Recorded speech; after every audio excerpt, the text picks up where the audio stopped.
Hello, I'm Rachel Callanan, the Clerk Assistant Procedure with the Department of the Senate, and welcome to today's Senate lecture, the first in our series for 2022. I would like to begin by acknowledging the traditional custodians of the land, the Ngunnawal and Ngambri people, and pay respect to their elders past and present. Today's virtual lecture is being live streamed on the Australian Parliament House website, and it's also being Auslan interpreted. After the lecture, if time permits, we'll do a short Q&A session. In the absence of an audience present in the room with us today, you're welcome to submit questions via email to research.sen@aph.gov.au, and we will aim to get to them at the conclusion of the lecture. Just to repeat that email address, it's research.sen@aph.gov.au.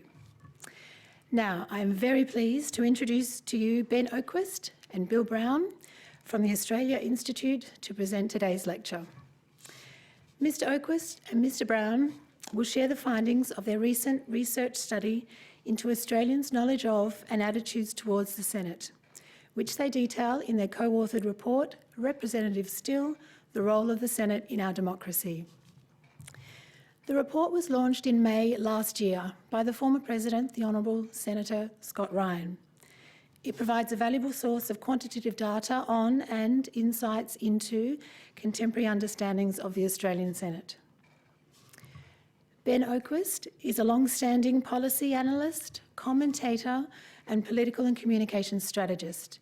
He joined the Australia Institute in 2014 and was appointed Executive Director in 2015. Bill Browne is the head of the Institute's Democracy and Accountability Program. His diverse areas of interest include the use of opinion polling, truth in political advertising reforms, and the role of the states and the Senate in Australian democracy. Would you please welcome me in welcoming Would you please join me in welcoming Ben Oquist and Bill Browne? Thank you.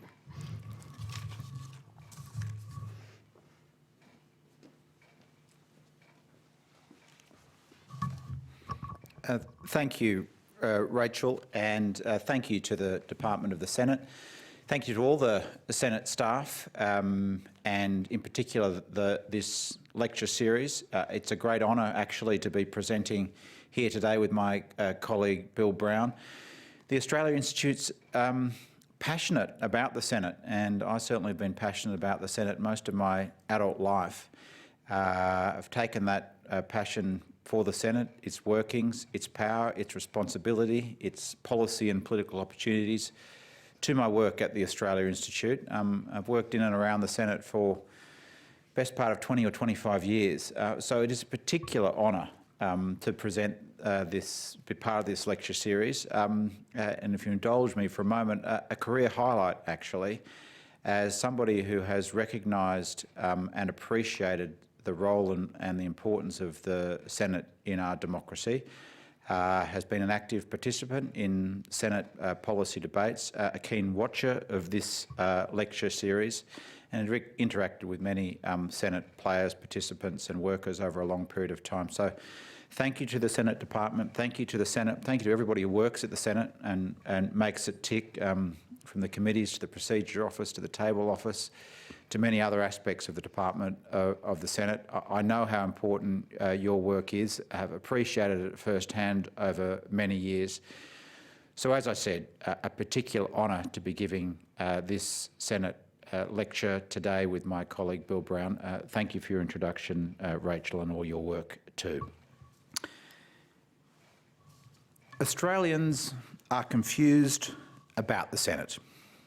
That is the unmistakable conclusion of the Australia Institute's national poll of Australians on their knowledge of and attitudes towards the upper house, the largest and most comprehensive poll ever taken of its kind. However, that does not mean the Senate is not important in the public's democratic engagement. In fact, the Senate, with its unique powers and proportional voting system, could be key to restoring the electorate's diminishing faith in our democracy.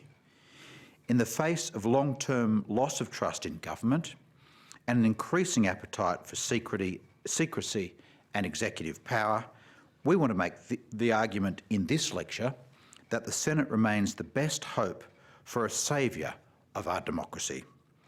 Today, we'll examine the power, proportionality, diversity and possibilities embodied in and by the Senate.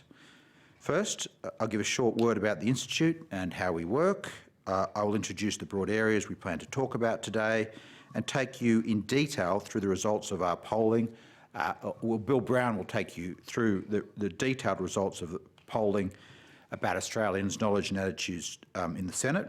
Bill will take you through the origins of the Senate's powers and the effects of proportional representation on its makeup and activities, and a lovely quote from former Prime Minister John Howard there, which I'm sure you'll all enjoy. And I will come back at the end with what we believe can be done to strengthen the Senate and thereby our democracy.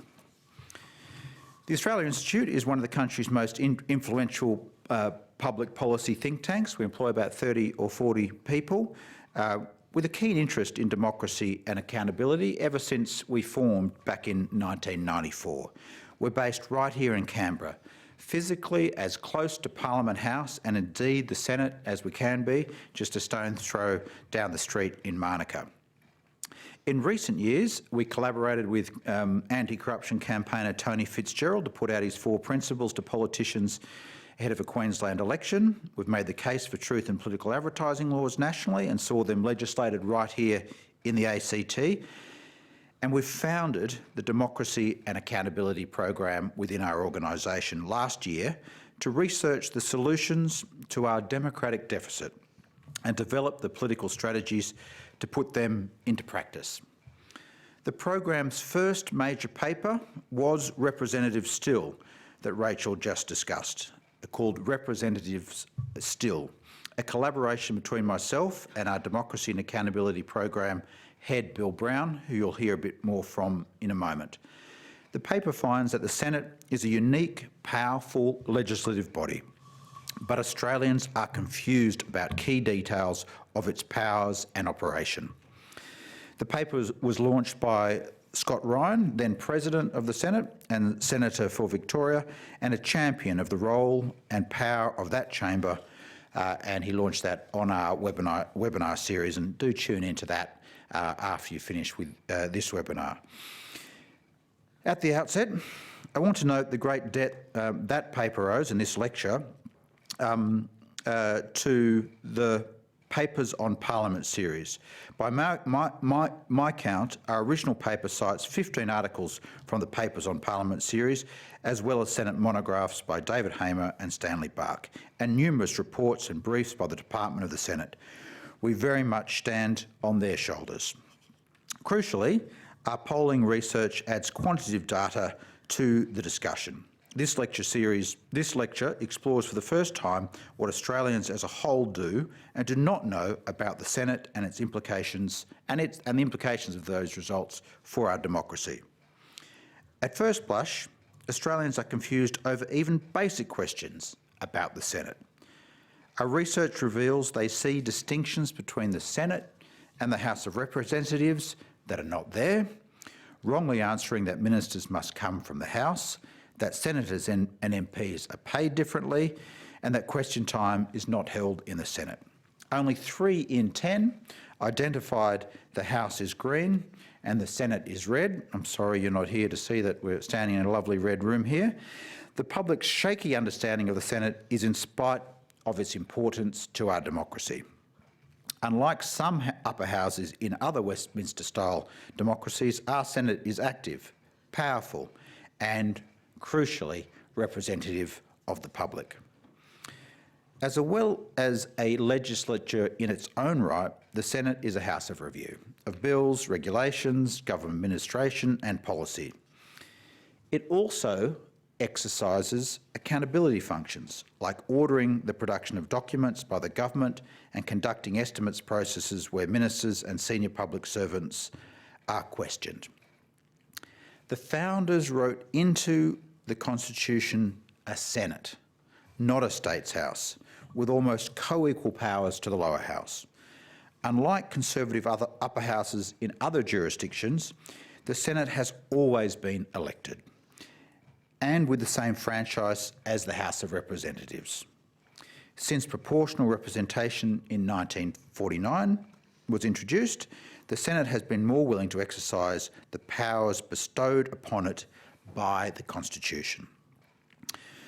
Proportional representation makes the Senate a diverse and representative body. The first two Indigenous Australians elected to Parliament, Neville Bonner and Aidan Ridgway, were senators. Senator Bonner was appointed in 1971 and won an election in his own right in 1972. 38 years before an Indigenous Australian, Minister Ken Wyatt, would be elected to the House of Representatives. In our Parliament, the first Indian Australian, the first Muslim woman and the youngest woman were all senators. Senator Bob Browne was the first openly gay man elected to Parliament and the first openly gay party leader. And Senator Penny Wong was the first openly gay woman elected to Parliament and the first Asian Australian woman elected to Parliament and the first openly gay member of Cabinet. And Bill Browne will detail a number of other firsts that have occurred in the Senate, we think largely due to its proportional representation voting system. While women were simultaneously elected to the Senate and the House of Representatives in 1943, the first female party leader, the first woman to administer a federal parliament and the first woman in Cabinet with portfolio responsibilities were all senators. To this day, the Senate much better reflects Australia's gender balance than the House. Women hold 40 of the 76 Senate seats, or 53%, but only 47 of the 151 seats of the House of Representatives, or 31%.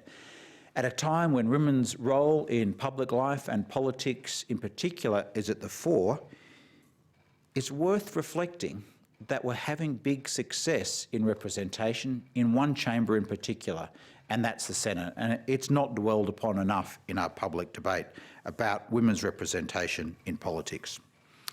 The Senate is also more prepared to stand up to the executive arm of government than the House of Representatives. The most visible example is the crossbench, which has held the balance of power for most of the period since 1955, bar that exception in the last term of the Howard government. But party lines are also more fluid in the Senate, as Senator Barnaby Joyce has showed when he crossed the floor 28 times as senator. It seems a lot, but he was outdone by Liberal Senators Reg White and Ian Wood, who beat him through the 50s and the 70s, who crossed the floor 280 times between them. But there's more. The Senate also serves as an important ideas bank, developing and advocating policies that will, in time, be taken up by governments. The legislation for same-sex marriage, for example, began in the Senate, as has much climate legislation. The Hawke government saved the Franklin from being damned for sure after a massive protest movement, but only after the Democrats introduced and passed legislation in the Senate. Hawke would later effectively adopt the legislation as his own. Looking further back, Australia owes its compulsory voting to a private senator's bill in 1924.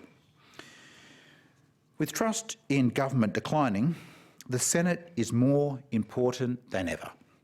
However, it needs to find its feet to fight back against efforts to stymie its powers, and that's the argument we want to make today. Answers to the legitimate questions of senators in estimates have become more evasive and derisory.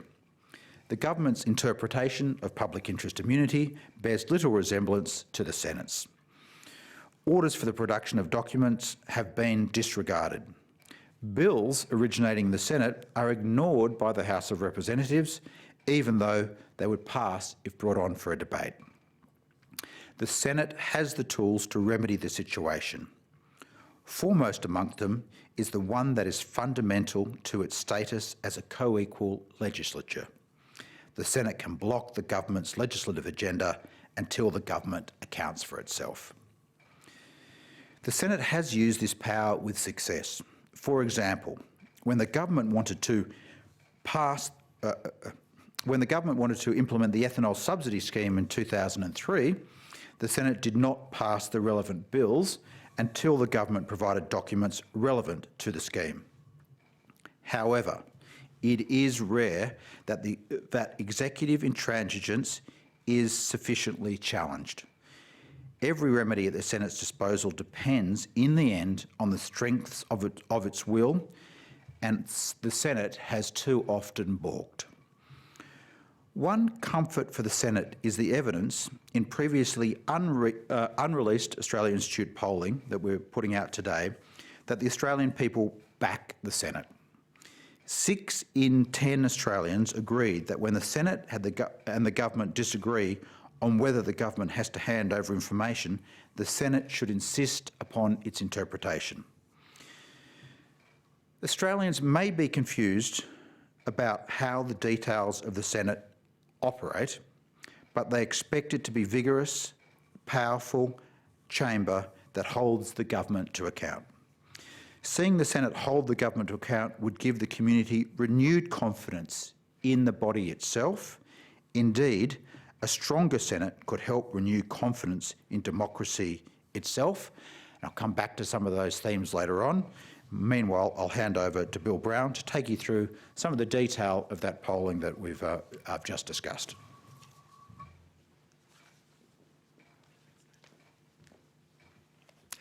Thanks, Ben. In July 2020, the Australia Institute polled a nationally representative sample of 1,600 Australians on their knowledge of and attitudes towards the Senate. The results show that understanding of the Senate is relatively poor, underscoring the importance of lifelong civics education on the role of the Senate in our democracy. Australians assumed that the two chambers were more distinct than they actually were. When asked if government ministers must come from the House of Representatives, 39% of Australians incorrectly said that that was true, with only 24% correctly saying that was false. 37% chose don't know, not sure. Australians are also unclear on whether senators or members of the House of Representatives are paid more or if they are paid equally. 45% did not know, 23% said senators are paid more, and 17% said members were. Only 16% gave the correct answer, that they are paid equally. Only 25% of Australians correctly identified that question time is held in both chambers, with 34% thinking it was held in the House of Representatives only, 11% the Senate only, and 1% saying question time is held in neither chamber. There was also general confusion about how long the terms of senators for the states run. For this question, we did not give a don't know, not sure option, telling respondents instead to give their best guess. Only 15% gave the correct answer of 6 years. 5% selected none of the above, presumably suspecting a trick question. 27% chose until the next election, and 53% chose a year length that was wrong. As for one of the basics, what colour the Senate is, only 30% correctly answered red. Half of respondents knew that they did not know, and about 20% confidently chose a wrong answer. Finally, we tested people's knowledge of the balance of power in the Senate. We have now asked this question 3 times, most recently last month in preparation for this talk. Does the coalition government currently have a majority in the Senate? In 2018, 50% correctly answered that it does not, which fell to 36% in 2020 and to 34% when we asked again last month. The shrinking size of the Senate crossbench might contribute to confusion here. Overall, the results paint a concerning picture of the limits of the public's knowledge of the Senate. In conversations around our findings, we heard from many people that their political education was limited to primary and high school. Civics education targeted at adults is clearly needed, not just as a refresher, but also because it is when someone gets the right to vote that information on how our democracy works is most salient. There were 2 silver linings in the polling research. The first is that despite the confusion about how long senators serve, there is little sense that the Senate's electoral system is unfair. In 2020, we asked respondents which system they thought was fairer, the one used to elect the House of Representatives or the one used to elect the Senate. The most popular response was that the systems are equally fair, selected by 37%. A further 35% chose don't know, leaving 19% who thought the House system was fairer and 10% who thought the Senate system was fairer. Last month, we conducted a new poll asking Australians a related but more provocative question: whether the House of Representatives should adopt proportional representation. Today, I want to share these results for the first time. 1 in 3, 34%, preferred the proposition that in the House of Representatives, a party should win seats proportional to the overall number of votes that it receives. More Australians, 44%, prefer the status quo, that a party should win a seat for each electorate where it receives a majority of the vote. In the absence of a concerted push for proportional representation in the lower house, I thought these numbers were impressive. On the face of it, 1 in 3 Australians prefer proportional representation in the House to the status quo.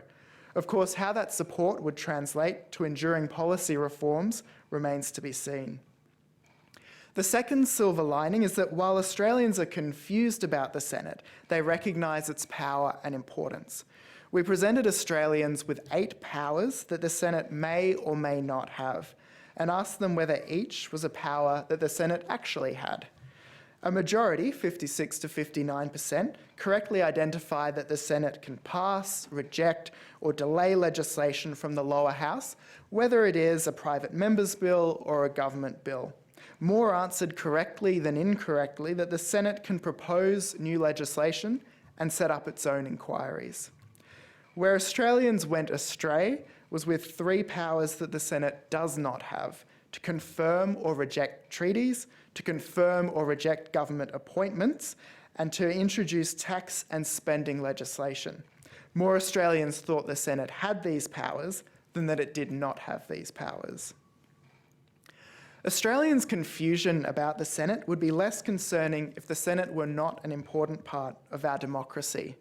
But the Senate is important in 2 key ways. It is a co-equal legislature with substantial, if too rarely used, powers, and its election via proportional representation means it represents people that the House of Representatives fails to represent. The Senate's powers have remained mostly unchanged since Federation and the Australian Constitution. Unlike many upper houses, the Senate has almost as extensive legislative powers as the House of Representatives. It is a good thing too, since the Senate is effectively the sole legislature, in the words of David Hamer. When we talk about reserve powers in Australia, it is the Governor-General's powers we mean. But the House of Representatives and the Senate have unwritten powers as well, thanks to Section 49 of the Constitution. It provides the powers, privileges and immunities of the Senate and of the House of Representatives and of the members and the committees of each House shall be as such as are declared by the Parliament, and until declared shall be those of the Commons House of Parliament of the United Kingdom and of its members and committees at the establishment of the Commonwealth. It is from these reserved powers that the 2 chambers can trace parliamentary privilege, orders for the production of documents, and the tremendous, though rarely used, power to fine and imprison those in contempt of Parliament. What would it take for the Senate to use those powers more often or more penetratingly?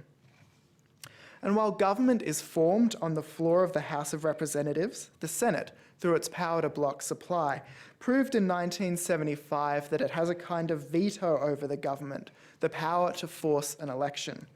The fallout from the dismissal demonstrates that this power should rarely, if ever, be exercised, and it is unlikely to be used again.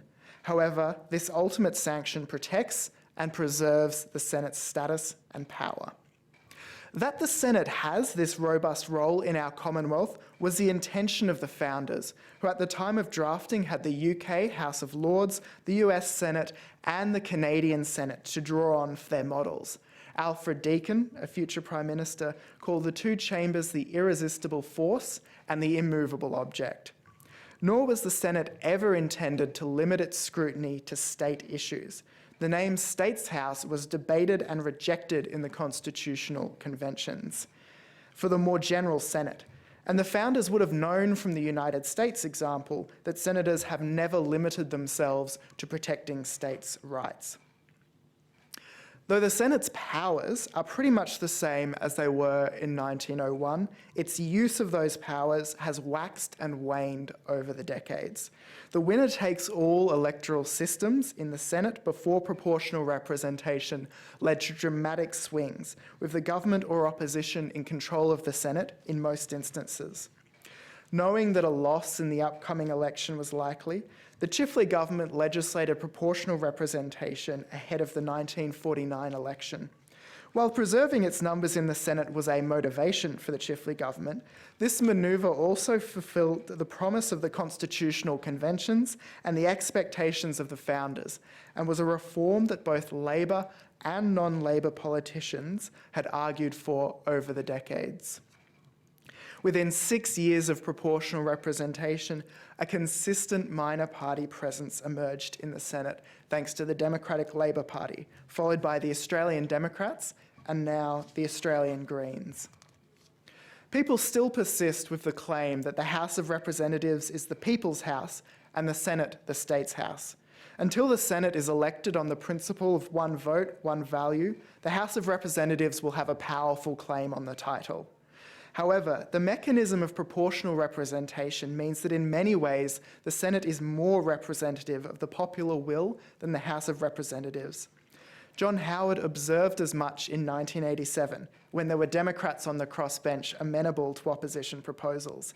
He said, "The Australian Senate is one of the most democratically elected chambers in the world, a body which at present more faithfully represents the popular will of the total Australian people at the last election than does the House of Representatives. That is a fact in terms of the proportional representation system." It remains true today, with then Senate President Scott Ryan observing in 2019 that the current Senate is actually very reflective of the national vote, despite the differences in state populations. This popular representation gives the Senate a vigour and authority lacking from appointed, or even worse, hereditary, upper houses. In 1873, well ahead of Australia's constitutional conventions, Walter Bagehot observed of the UK House of Lords that, being only a section of the nation, it is afraid of the nation. While mathematically it's possible for senators from the smallest states to control the legislature, in practice it is impossible. Senators are tied to their parties and to broader policy interests, not their states exclusively. The Senate's proportionality means it is more representative of class, cultural, and gender interests. Women were simultaneously elected to the House of Representatives and the Senate in 1943, but today women make up half of the Senate, but just 30% of the House of Representatives. And while the party system means that for the most part a major party senator's vote does not vary no matter what state they come from, independent and micro-party senators are often more explicitly representative of their state's interests. For example, Brian Harradine and Jackie Lambie from Tasmania, and Nick Xenophon and affiliates from South Australia. The Senate has been a source of diversity, even though there are half as many senators as there are MPs. An explanation for this might be given by a profile of Penny Wong in the Sydney Morning Herald, which said, "When Penny Wong won pre-selection for the Senate before the 2001 election, the joke went around that she would never have been able to contest a lower house seat, being not only a woman, but Asian and gay to boot." Hopefully, if that were ever the case, it is no longer true. And indeed, there have been people of diverse backgrounds elected to the House of Representatives. But it is true that proportionality means that a significant minority that is distributed across the nation can be appealed to in the Senate in a way that wouldn't necessarily work in the House. Diversity milestones set in the Senate include the first Chinese speaker and child of a Chinese person elected to Parliament. That's Thomas Bak Hap, elected in 1913 for the Liberal Party. Bak Hap was the adopted child of a Chinese immigrant and an advocate for the Chinese community in the face of the White Australia policy. the first two Indigenous Australians elected to Parliament, Neville Bonner and Aidan Ridgway. The youngest woman elected to Parliament, Sarah Hanson-Young, although the youngest person was Wyatt Roy in the House of Representatives. The first Asian Australian elected to Parliament, Sabin Chen. The first openly gay man elected to Parliament, and the first openly gay party leader, Bob Browne. The first openly gay woman elected to Parliament, the first Asian Australian woman elected to Parliament, and the first openly gay member of Cabinet, Penny Wong. The first member of Parliament with a partner who is transgender, Louise Pratt. The first female party leader, Janine Haynes. The first woman to administer a federal department, Annabelle Rankin. The first woman in Cabinet with portfolio responsibilities, Margaret Guilfoyle. The first Muslim woman elected to Parliament, Marine Faruqi, although the first Muslim elected is Ed Husic in the House of Representatives. The first person of Black African descent, Lucy Gishuhi, and the first person of Indian heritage, Lisa Singh. A powerful demonstration of the reinvigorated Senate is in orders for the production of documents. This broad power comes from the ancient privileges of the House of Commons, and it extends to the creation of documents that do not yet exist, not just the publishing of documents already created. In this way, as well as in scope and timeliness, it distinguishes itself from freedom of information requests. I think anyone who has put in a freedom of information request and often waited months or years for a reply which turns out to be unsatisfactory would envy the Senate its powers here. Orders for the production of documents are also a quantitative measure of the Senate's activity as a house of accountability. The first Senate was a prolific user of this power, but after the non-Labor parties combined into the Liberal Party in 1909, its use dropped off until the 1970s. It was not until the 1990s that the rate of orders for the production of documents returned to that of 1901-1906. By contrast, the number of bills considered every year had increased 10 times over in that same period. Thanks to a 1999 report by the Department of the Senate, we get a window on some of the documents that the first Senate, 1901 to 1906, was particularly interested in. Statistics on the death rates of white people compared to Pacific Island workers in Queensland, the Governor-General's expenses, and any papers relating to the statement from the General Officer, now the Chief of Army, that Japan and China were casting longing eyes upon the northern portions of Australia. Times may change, but the Governor-General's expenses remain of interest. In Senate estimates a few years ago, they were going over a tender for the Government House kitchens. Labor Senator for Queensland Joe Ludwig admitted he didn't know what a Thermomix was. Committee Chair Cory Bernardi asked him where he'd been. Ludwig replied, Queensland. There are now almost 20 orders for documents with continuing effect. Among them, the Harradine motion requiring departments and agencies table a list of files, making freedom of information requests easier. The Murray motion requiring departments and agencies disclose high-value contracts they have entered. The motion requiring Australia's national greenhouse gas inventory to be published quarterly in a timely manner, and monthly reporting of vaccination statistics, one of the more recent orders. The Australia Institute is proposing a new standing order for the production of documents, following our research into the growing use of private consultants to do government work. The proposed order would, firstly, require tenders and contracts with consultancies to include information about the purpose and scope of the work, a kind of expansion of the Murray motion requirement, and secondly, require the government to table the final reports and written advice received from a consultancy. With such an order, the public would be able to see what research, advice, and recommendations consultants are giving government, and check consultants' reports for themselves to see if they make a convincing case for any action the government ends up taking. The Senate has also been the Parliament's ideas bank, introducing good ideas, sensible policies, and effective reforms years or decades before they are picked up by the government and the House of Representatives. To give just a few examples, same-sex marriage legislation and progressive climate legislation had their origins in the Senate. as did the legislation introduced by the Australian Democrats to stop the Franklin River from being dammed, which passed the Senate. The incoming Hawke government would end up adopting much of the legislation as its own, and an end to mandatory jail sentences for petty theft in the Northern Territory. But examples of the Senate's forward thinking can be found much earlier than this. In rereading John Err's biographical paper on Catherine Helen Spence, I was reminded that the original Australian electoral legislation was initiated in the Senate, most notably giving women the right not only to vote, but also to stand for election. The Senate's bill extended suffrage to Aboriginal and Torres Strait Islander Australians, but the House of Representatives struck that part out. It wasn't until 1962 that that grievous wrong was righted. Likewise, we owe compulsory voting to a private member's bill from a nationalist senator, Herbert Payne, in 1924. Of course, in politics, the credit goes to those who get reforms done, regardless of who started them.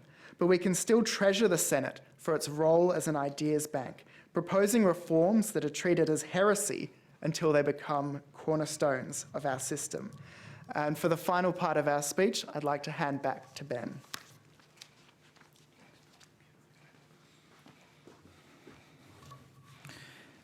Thanks, Bill. A great outline of many issues, not just community attitudes to the Senate in a contemporary sense, as Rachel mentioned, but also the diversity of the Senate, its power, but also as its ideas bank. And as you can see, there's effectively several functions that the Senate is forming that are absolutely key to our democracy and key to a flourishing democracy and an active and engaged one. And it's something that's not reflected upon enough in our public debate. Having said that, the Senate is its own worst enemy. We've devoted a great deal of this speech to the argument that popular authority, thanks to being democratically elected through a proportional representation system, gives the Senate the confidence to act even in defiance of the government. But we've also seen the Senate's will falter. On matters of whether to censure ministers, question the government's claims of privilege, hold senior public servants in contempt for defying orders for the production of documents, or disrupt the government legislative agenda. In a 2018 speech, Senator Rex Patrick contrasted the Senate to the House of Commons, where a software company refused to hand over documents relating to Facebook at the request of a House of Commons parliamentary committee. The Sergeant-at-Arms was dispatched to bring the owner of the company before the Parliament. When it was explained that he faced fines and imprisonment, where it was explained that he faced fines and imprisonment, when another company was similarly in risk of being in contempt in the Senate in Australia, no such measures were deployed. The Australian Institute has some reassuring evidence for the Senate. In preparation for this speech, we polled a representative sample of Australians on what they think of proposition about the Senate's power and independence. Today, we detail those results for the first time. 7 in 10 Australians agree that the Senate should use its powers to make reports written for the government by private consultants public. Only 12% disagree. 6 in 10 Australians agree that when the Senate and the government disagree on whether the government has to hand over information, the Senate should insist on its interpretation, compared to 14% who disagree. 46% of Australians agree that the Senate should refuse to hold a vote on bills that the House of Representatives passes if the House of Representatives is refusing to hold a vote on a bill that the Senate passed, while only 27% disagree. It's this final example I want to linger on. Senate enthusiasts often talk about the Chamber's power to fine and even imprison those in contempt of the Senate. But using these measures would be polarising and fraught if actually exercised, although as reserve powers they remain important. The Senate's power to hold government business, on the other hand, not only has strong precedent, but it is clearly proportionate. We saw the Senate use its legislative powers to impose procedural penalties on the government in 2003-04. When the government wanted to implement an ethanol subsidy, the Senate had ordered the production of documents related to the scheme, which the government had advised multiple times that it would not do. The Senate refused to pass the bills until the documents were tabled. In a subsequent sitting, the government tabled some, though not all, of the documents, and the legislation passed. Something similar happened in 2009 when the Senate ordered information about the National Broadband Network.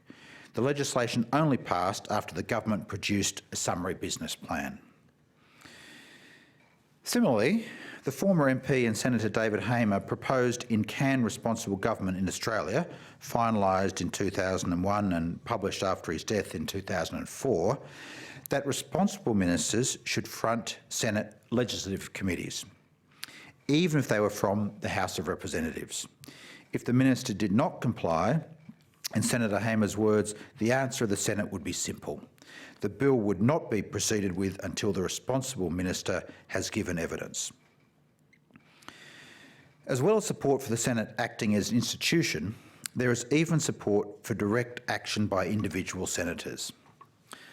Last year, Senator Rex Patrick named and criticised a senior public servant who had made an FOI decision in defiance of the findings of the Administrative Appeals Tribunal.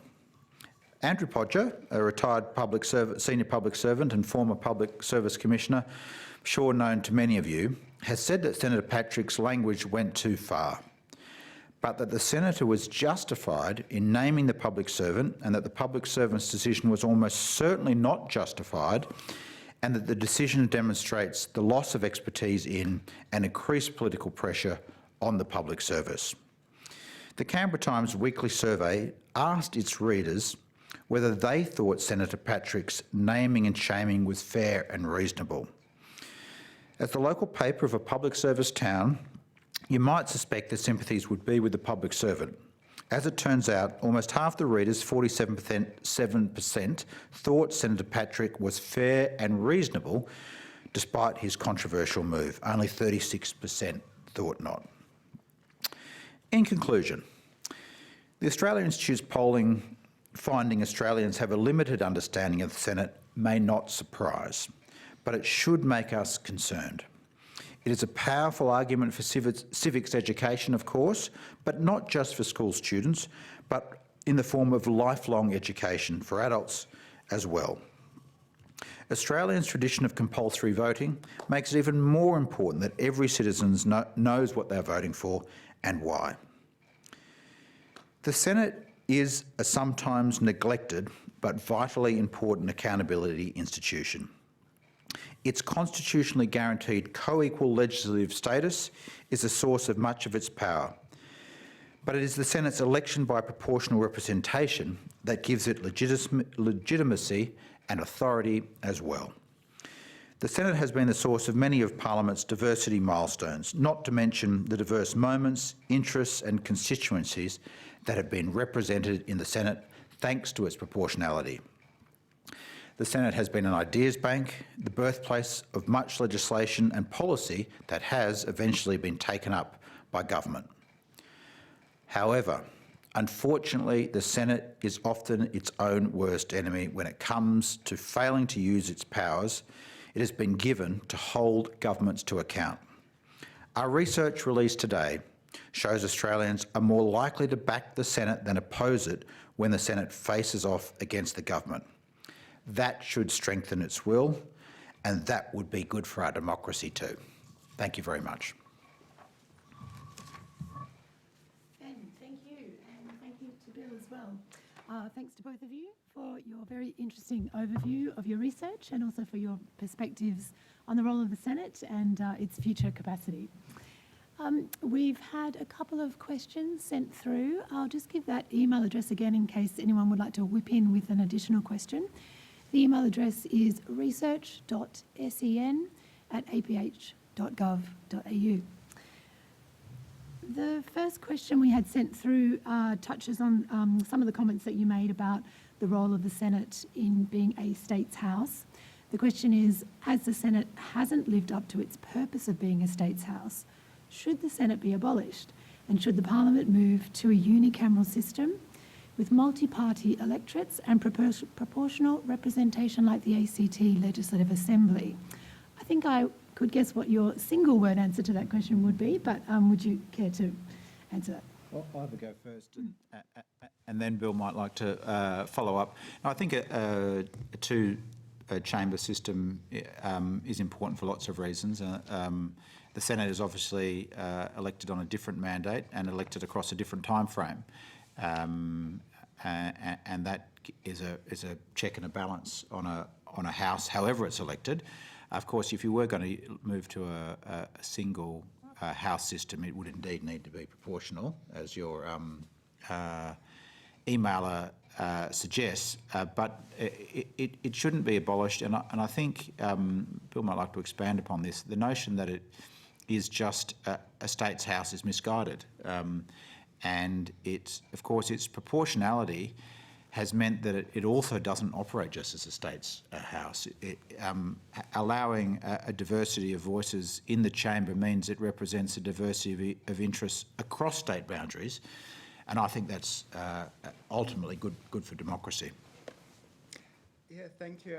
I'll just add a few thoughts. The first, of course, is just that there's a big constitutional hurdle to making any change to how the Senate operates, so it would need to be taken into account. The ACT, the case for kind of that lower house being the sole legislature, I think is mostly about its size, not the lack of a need for one. And you can see that Tasmania, only a bit larger than the ACT, has kept and made good use of its upper house.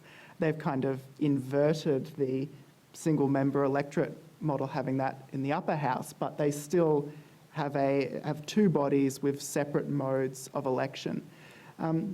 So to the extent that the Senate doesn't serve only as a states' house and never has, right back in Federation they formed parties and tended to vote on those lines, but to the extent that it's not a states' house, I think that it makes no case for its abolition, maybe some case for reform. Our next question is an interesting one in terms of your research. One of our audience members has asked, have the presenters undertaken any comparative research on the role of upper houses in non-English speaking federal jurisdictions such as Germany? Is there a tendency to focus on Anglophone institutions when thinking about our parliamentary system? Do you know, Bill, do you want to start off? Yeah, we mostly looked at Westminster-style democracies, and particularly the English-speaking ones. I think there should be lots to learn from other countries non-English speaking as well, but we haven't done much in that space already. I think Germany's upper house is a kind of states house as well, but maybe on a slightly different electoral model. But it is talking about this with Rachel before we went on air about really the potential importance in this work in a longitudinal sense to see if attitudes to the Senate change over time. It's something we'd like to come back and look at. But I think at a time when democracy is under a bit of pressure around the world, not just in Australia but in many places, I think a better look at how upper houses in all types of systems are working to strengthen or weaken or invigorate or not democracy is important, because at the moment the trend is globally, notwithstanding some ups and downs, a loss of faith and trust in democracy. And we're going to have to think of new ways if we want to halt that decline. And I do think that upper houses elected with different mandates, sometimes with less initial focus on them, are places where different ways of doing democracy and engaging the public are a good place to start. So good further work there. Thank you, emailer. Great. I was wondering whether you might be able to tell us a bit about your survey methodology. So your lecture drew on two surveys. The first one was the survey you conducted, the primary one in July of 2020 on the knowledge that Australians had of the Senate, and then your more recent polling of attitudes toward the Senate's use of powers. What surveys tools do you use, and how do you select your participants? Bill is our resident pollster and expert, so I won't dare to cross over anything he's got to say. So the original survey we did on the Senate in the midst of 2020 was an online survey of 1,600 people, and that's done through an online panel provider. So they have a list of people who they send survey requests to across a whole range of issues. Political and policy questions would be a tiny proportion, I imagine, of the surveys they conduct. They know enough about the people on their panel to make sure that they give us a representative sample of respondents. So that's by state and territory, by gender, and then by age group as well.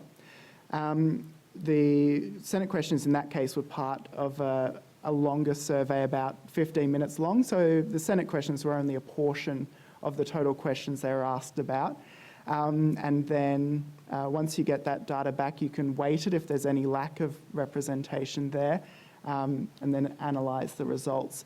So it's not an opt-in survey on a website where you might get a skewed response from people. It's going to a random selection of the population. How polling is really done these days, mostly online polling is done this way.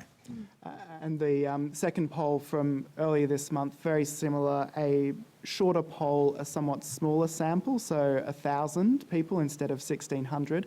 Once you're at those levels, it actually doesn't make much of a difference to the margin of error. I think it might go from 2.5 to 3.5 or something, 2.5 to 3.5%, something along those lines. Shorter poll, I think the Senate questions still weren't the only questions in the mix, but would have been a larger share of them and also representative. Do you have a sense of how Australians' knowledge of the Senate compares with their knowledge about Parliament in general and the system of government in Australia? I think as someone who works in the parliamentary environment, I have to make sure I'm careful not to overestimate what level of general knowledge that people do have about this context. Yeah, to the extent that we tested that general knowledge, it was mostly in those head-to-head comparisons, House of Representatives and the Senate, rather than a kind of overall test of people's familiarity with government as a whole and how it works. So that'd be another good follow-up study at some point. Yeah, I mean, it might be interesting to learn if you had a survey that was specific about knowledge of the House of Representatives, for example, how that might compare. Yes, and no doubt knowledge of our parliamentary system is weaker than we would like overall, and it won't just be about the Senate. Some of the things we tested about, well, the colour. Yeah. Yes, there was the same lack of knowledge of the colour in both chambers, that's for sure. Yeah. We might have time for a final question we've had put through from the audience. Would the presenters have any suggestions for how the Senate and its committees could provide different ways for the community to engage in its work? We have standard ways, I guess, for the public to engage with committees through public submissions and the hearing process. I think we're looking for insights into novel or different ways to approach it. Well, I hope I'm not breaching confidence here, but on the way in here, I was told of an excellent new program that the Senate was running to train and engage directly not-for-profits in the workings and understandings of the Senate, and in particular the Senate committee system. And I think it can be kind of confronting for organisations and groups to work their way through Senate processes and the Senate committee system in particular. I think it's an excellent idea, and I'm very keen for my organisation to engage with it in itself. So I do think that the Senate's making some efforts to this lecture series, other things to engage directly with the community, and the Senate committee process is really important. We've outlined, some of the aspects we think the Senate should muscle up a bit, and I think the committees would work stronger, like estimates did, if the Senate was more willing to back those committees in their powers and operations, and that would lead to further community engagement and further status for those committees. And I often reflect about the United States Senate committee system. And there's lots of wrong in United States politics, of course, but it's a cultural thing too. If you think about witnesses appearing before Senate committees in the United States attempting to not answer a question fully from a senator there, it just wouldn't happen. You know, they're under such much more pressure, and that's culture as well as law. And in some ways, culture is the easiest and the hardest thing to change. You know, it doesn't take a law that needs to pass to change things, but it is a cultural thing. And I think we need a cultural revolution in our democracy, and I think the Senate can be part of that culture change, and its committees can be part of that if they're backed up by a Senate willing to enforce its powers and status. Nothing to add. Yeah. Thank you. Well, thank you to Ben and Bill for presenting today's lecture. You did mention civics education in your concluding remarks, and again just now, I did think the audience might be interested to know about the great work of our Parliamentary Education Office, which is always hard at work educating students about Parliament, including about the Senate and its important work. Last year, the PEO delivered programs to about 60,000 students, both here at Parliament House and virtually. And in fact, the pre-pandemic numbers are even higher. Around 100,000 students receive an education program from the Parliamentary Education Office each year. And the excellent PEO website receives over 2 million hits per hits of unique page views. And that's a statistic from 2020. And we do offer various adult education programs run by the PEO and also the departments of the Senate and the House of Representatives. And you weren't breaching any confidence. That is work that we do to provide training to various groups about various aspects of the work of the Senate, including its committee process. And so your report and your presentation serves as a reminder about how important that educative work is that we do here. So thank you. And finally, thank you to our audience for tuning in from far and wide, and particularly those who submitted some questions. A recording of this lecture and information about future lectures will be available on our website. And also, I just thought I'd mention again, Ben mentioned there's a recording of the launch of the report by the former President, the Honourable Senator Ryan, on the Australian Institute's website. I'd encourage you to view that. There's some great perspectives presented by the President about the work of the Senate and his role as President. Now, our next lecture, if I may give a plug to that, is going to be presented on the 20th of May by Professor Cheryl Saunders. She's the Laureate Professor Emeritus at the University of Melbourne, and she will be speaking on the accountability of cross-jurisdictional bodies to the Australian Parliament. I hope you can join us then. Thank you once again to our presenters today, Bill and Ben. Thank you very much. Thanks for having us, Rachel. Thank you. Bye, everybody.